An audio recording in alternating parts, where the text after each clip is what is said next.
Good afternoon, guys. So today I'm going to go out here and work on the cars real quick. Got a few things I want to do to them. I got a couple things I want to do to the MR2, and then I got to go get the Supra ready and get it sent out so I can what the fuck? All right, which one of you assholes took it? All right, who took it? I had a Supra here. It's always been sitting there. Which one of y'all took the damn thing? Well, as you guys know, I've been talking about this for a while now. I dropped off the car finally over at TLC Auto Detail. I'll be doing a full video series with that. I'm not going to do it yet, as I'm going to compile a bunch of video and go over it, work with John over there. The car's going to be completely cut and buffed, the interior cleaned out, and getting a true ceramic coating from Modesta. I'm pretty excited about this, as this is going to be top dollar. Like, I'm doing it right, doing this once kind of thing. It's worth every penny to do it. I'm just very excited to get this all done. So instead of working on that, I have this to work on, and I'm going to be focusing heavily on this next 2 weeks. That's how long the car's going to be gone for, because he's got some other projects he's got to fit in around it. I kind of wanted to drop the car off now. There's some other work I need to do this winter, so he's going to work on that piece by piece as he can. So that's why it's going to be there for 2 weeks. Plus, there's a lot of time and effort going into the car. So I'm going to be focusing heavily on this, which is kind of good, because I kind of just been going back and forth between the cars, and I haven't been giving a ton of attention to either one car or the other. With this right now, I spent yesterday detailing it some. Right now, I'm about to clean off the leather seats. You can see how shiny they are. I put on a nice leather, not a cleaner, I guess you would call it, but a rejuvenation or whatever. I put it on my hands and actually rubbed it in the leather and let it sit for 24 hours here. Now I need to get all the excess off, so I'm going to take a nice soft microfiber here and wipe down all the leather and go over it multiple times to get all that greasiness off of it. I just wanted to get the leather soft and protected again. This should keep the leather lasting for many, many years. So I'm going to go ahead and sit here and buff this until I get it off. You can see it's already trying to take that shine off already. It's going to take me a skinny minute, but shouldn't be that bad. So I'm going to do that here quick. One other thing last night, guys, I did something very basic on this car. So on a stock MR2, you have your, I guess it's their radiator fan, or no, I'm sorry, the intercooler fan that's down over there. There's a sensor, which I moved right here. I moved it from up there, moved all the lines, cleaned all this up, wiped everything down, and then tucked the line down under all this, and then hit it back here. Still very close to the motor, so it will kick on once it gets hot. I just didn't like seeing the line right up top there. It just didn't look clean. Plus I was bored and stuff like that. I don't know why, if it's an OCD thing or it just makes me happy. I just like doing that kind of stuff. Like when I do that, I'm like, I get like a feeling of accomplishment for some reason. Why? I have no idea, because it's so stupid, but I enjoy doing stupid stuff like that. So for the wheels coming here, they will be here on Monday. I'm going to be running a 255/40 in the rear and a 235/40 in the front. They are 17x9 wheels all around. It's gonna take some work. I have some stuff coming to make them work. I'm gonna have to get some coilover top plates from Wilhelm Raceworks to get this to work on the front. It is going to work. I am going to use stock fenders. Just trust me on this, guys. I've been looking at this for a long time. I know you're saying, oh, it won't work, it won't work. I've been working with a couple guys and seeing exact cars with it and what their builds look like and what they've had to do.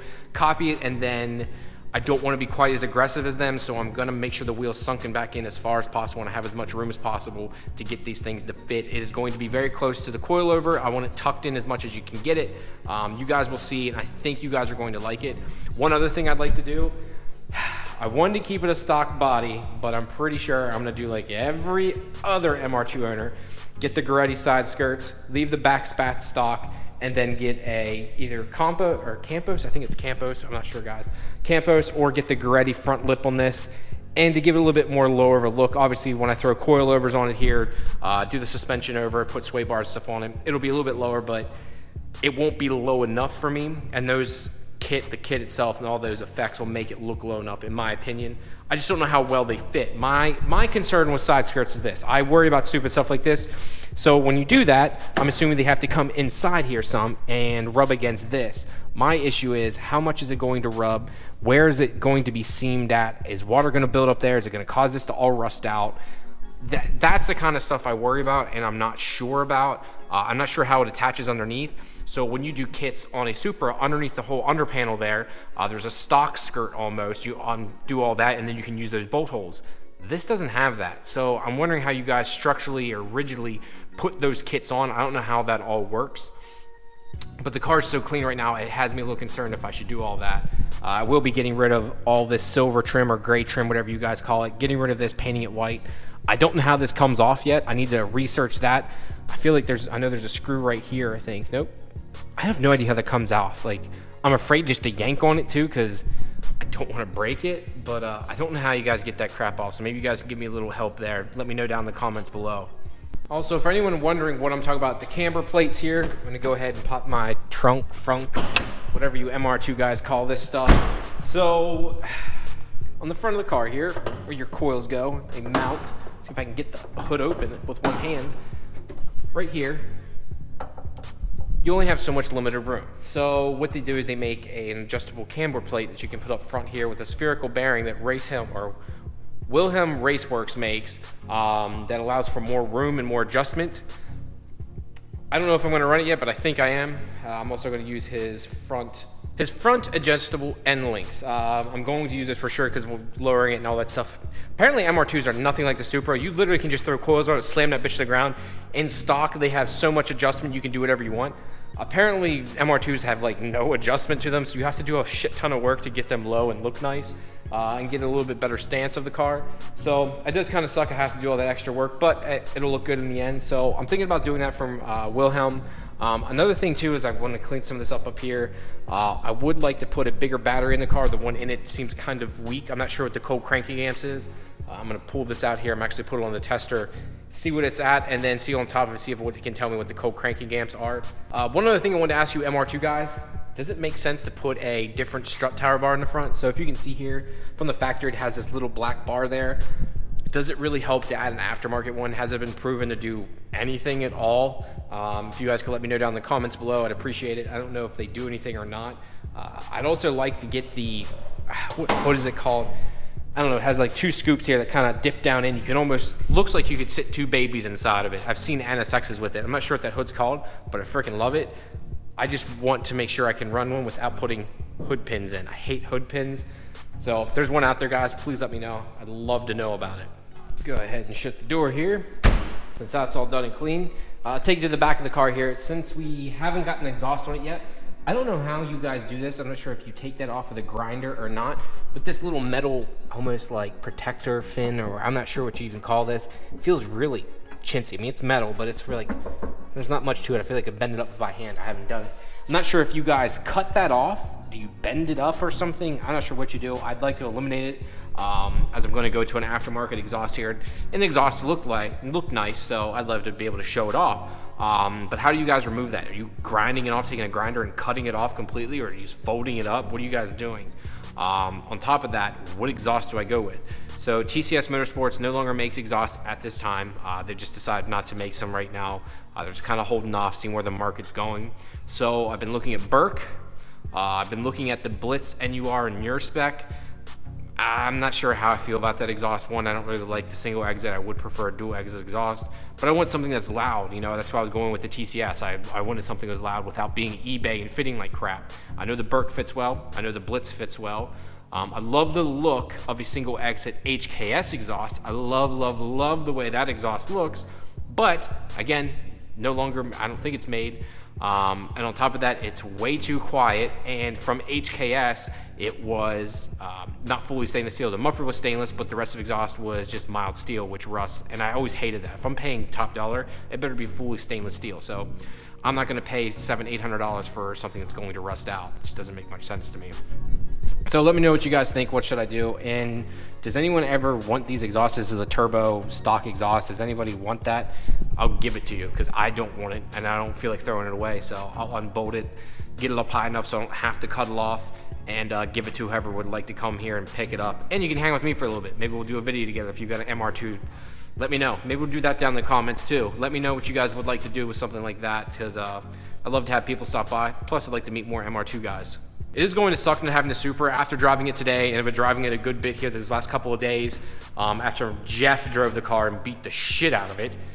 Oh God, the car drives still, you know, the transmission's fine, the clutch was sticking, so it's okay, but I still need to go T56, but no more Jeff. Jeff's a great guy, super nice guy, but no more Jeff driving the car. No one really is going to be driving the car anymore after I get it all done up and finished here. It's going to be for me only, unless I want someone special to me to drive the car. You would have to be very special or someone I really trust to touch it after I'm done with it here, as the parts are just going to be too much money to allow anyone just to sit in and driving it. Also, at the YouTube call, I let a lot of people sit in it, and I try to let people do that, but from having people get in and out, the steering wheel kind of got damaged from people not caring, rubbing their keys and stuff against it. It screwed up the leather on the steering wheel.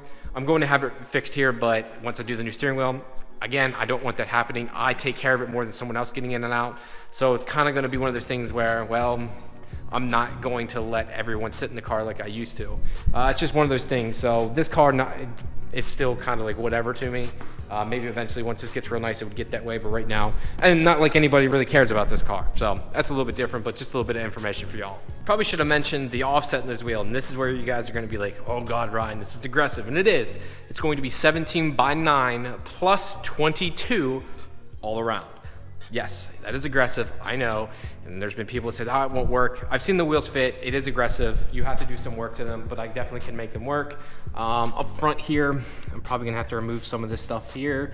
I might have to pull this fender ever so slightly. I'm hoping not. Once again, I'm gonna push the wheel back as far as I can. Shouldn't say push it back, but give myself enough room back behind it here as I can, yeah, I'm gonna need as much room as possible to fit that wheel without having to use a spacer to bring it out any further. Plus 22 is the max I'm gonna do. In the rear, it'll definitely fit with a 255 tire. I'm going to be rolling or cutting the rear lip. On my Supra, I have this lip right here cut, so I'm not sure if I'm going to cut it or roll it.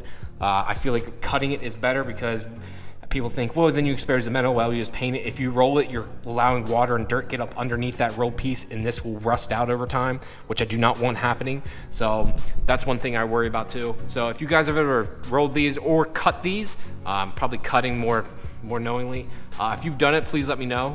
Give me a little information. What do you guys do with these bolts here too? As you can see, there's a screw here. I should say bolt and a screw here. What do you guys do? Do you just remove those? Because obviously when you go to roll that, it's gonna pull that with it and pull that in, so I'd have to remove that. Do you just cut the plastic or you just leave it how it is? Does it matter? This is all stuff I don't know about because I've never messed with this before, and I'm gonna need my subscribers. I'm gonna need your help on this, as this is all new to me. I know a good bit about the Supra. This car, literally every day I'm like, fuck, I didn't know that. Shit, I didn't know that. While I'm doing all that, I've been talking to Wilhelm Raceworks about doing a big brake kit up front. I'd like to put a set of wheel woods on this car. Just think it'll look nice up front and give that real nice look, that real meaty look. Give it that real, I don't know. I want this car to handle well. I live right by the mountain. I'm in rural Pennsylvania. Literally, I can look out the window here and see nothing but mountains. I literally live like in a hole in around us is the mountains. So I'd like to have something I can just take up there and wing it and just beat the piss out of it. Hopefully no snap oversteer. But beside that, the car should be good. I'm not sure what sway bars to use yet. There's just so much suspension stuff I'd like to do. And you guys are probably thinking, why so much to this? Yes, it is mid-engine. I just love doing that stuff. Most people don't realize the Supra has Titan sway bars on it, custom adjustable end links. I have coilovers on that, strut bars the whole way throughout. I have X braces underneath. You name it, that car actually has it. I actually wanted to road race it originally, or Auto X, or whatever you call it, autocross the car. But I decided not to because it's a Supra. But when I bought it, it was non-turbo, and I'm like, just leave it non-turbo and do this and make it fun. But all my friends making fun of me, saying it's non-turbo, finally got to me, and I decided to swap the motor, and you know how that goes. Supra owner, more power, more power, more power. So that's where I'm at with that. All right, guys, that's gonna be it for this one. So the Supra is gone. It will be back here within the next 2 weeks at most. So this coming weekend is actually my birthday. I'll be turning dirty 30. Not looking forward to the fucking that. And another thing is, I'm getting a P.O. box.